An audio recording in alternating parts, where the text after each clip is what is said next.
movies for Black girl nerds. Thank you so much. Octavia, it's such a pleasure to speak with you.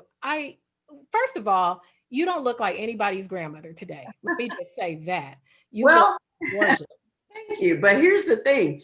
Grandma's back in the women in the 50s got married when they were 18.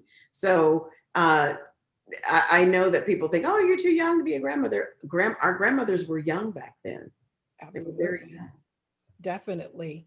I enjoyed this so much. I love films where you have like the perfect spoils, where one is over the top and one is centered and humbled and kind, and they balance it out and they make it for such an enjoyable experience. And that's what Grandma was for me to the Grand Witch's tyranny, I guess you could say, of what she was trying to do and to accomplish.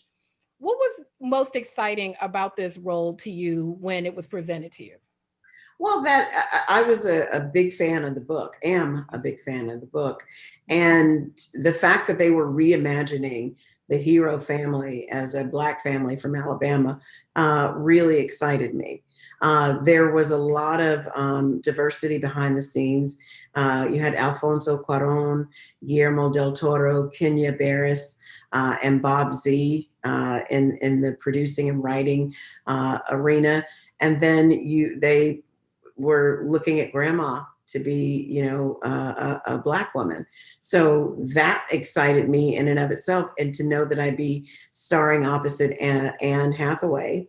And it was exciting. I was excited about that whole prospect of getting to do that. Yeah, it was incredible. The chemistry between not just you and Anne, but you and your young co-star Jazir. He was excellent. All the children who voiced all the other characters. It was just beautiful how it all came together, like more like a soup instead of a salad, where Yeah. it's like all these pieces that make the meal, but you guys really meshed beautifully. Thank One you. one thing I really wanted to ask you is I've been a follower of your career for a long time and I love the roles that you take in. And what always impresses me about you is how you truly breathe and embody the roles that you select. Would you say at this point, are you a method actor? How would you describe your style? I've always wanted to ask you that. It's I'm not a method actor. I don't have to go out and punch someone to know how to punch someone. It's just a part of the training that I had, and I think the most important thing that I've learned about preparing for a character is no matter what the character or who the character is, if she's a killer like Ma, you still have to, you can't judge that character. You have to identify with what makes them who they are. If a person is a thief, then that you have to own being a thief, but you have to identify why that person is a thief.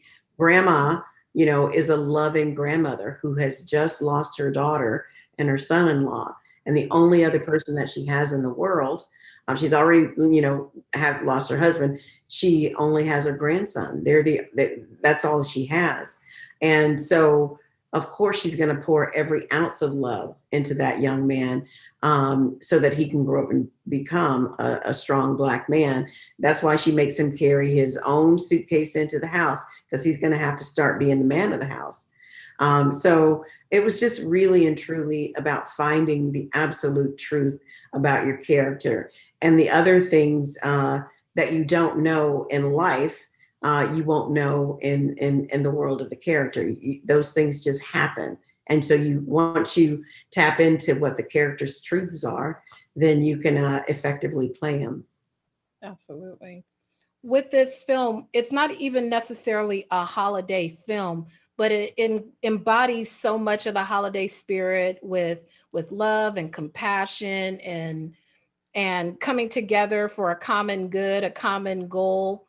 Where would you, if this movie wasn't landing now, where would you place this movie? Because it fits beautifully in the holiday season, but it embodies so many other qualities as well. I would place it right where we're placing it. I'm so glad that it is coming out now, because think about it. Halloween was canceled, and now it doesn't have to be. Now people will have to reimagine, just as we reimagine this story. of the witches, people will have to reimagine how they celebrate Halloween. And hopefully they'll still dress their kids up, let them walk around the neighborhood so the neighbors can, see them, even if they don't get candy. You want to see that process. You want to see, especially if you live in a neighborhood with elderly people who, you want those kids to get the thrill of putting on their costumes and going out. And then, you come home and you turn on the witches and you eat the candy that you bought at the store. And then everybody still has a Halloween. It's just about reimagining the day. And so I'm glad that we get to be a part of a good memory for this year. Yeah. And we definitely need as many of those as we could possibly get. Yeah. You and Anne were just something else. I just love the way you guys played off of each other. Her with the drama and the way she spoke and the staccato, and it was just crazy. And then just you were there to smooth her out and be like, we're here to take you down, but I don't have to do all that you were doing. What do you and Anne do when you guys are between takes? Because the two of you together was just magical. We laughed.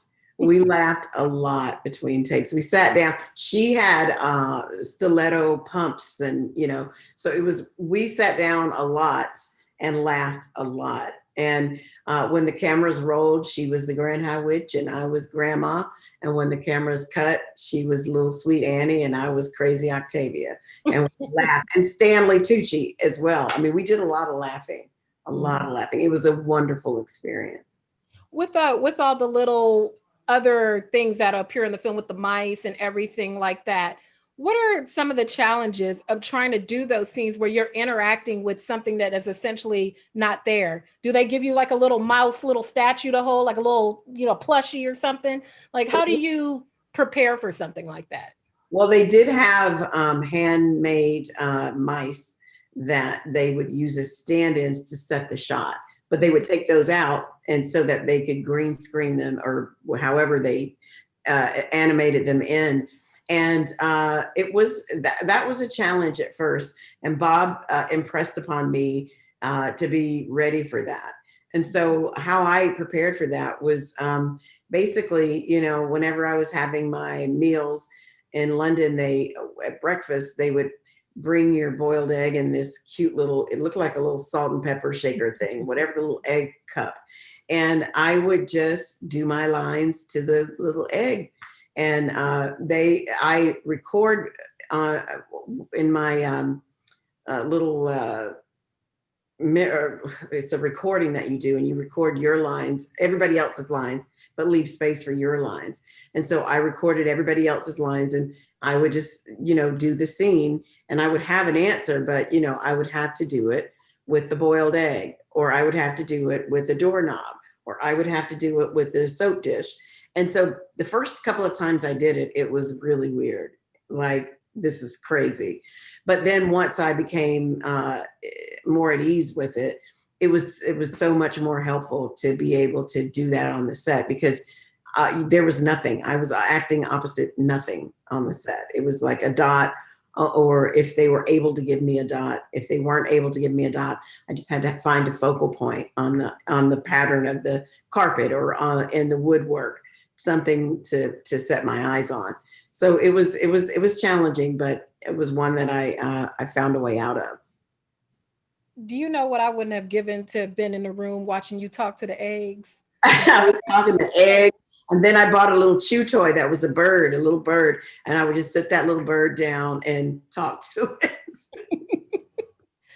Octavia, I just enjoy you tremendously. You select such interesting roles, such diversity. Your range is crazy. And this is just another feather in your cap of what has been just a series of wonderful, wonderful roles. Thank you so much for your time today. I have enjoyed you greatly and I respect you greatly. Thank you. I respect you, and you have a wonderful, wonderful rest of the year. Like, Thank you so much. Have a great one. You too. Bye-bye.